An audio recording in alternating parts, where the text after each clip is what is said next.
ইমানের দাবি যদি কোরবানি হয়, সে দাবি পূরণে আমি তৈরি থাকি যেন।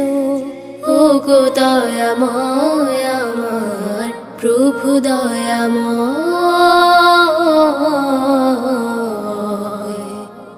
ও গো দয়াময় আমার প্রভু দয়াময়। ইমানের দাবে সে তো বসে থাকে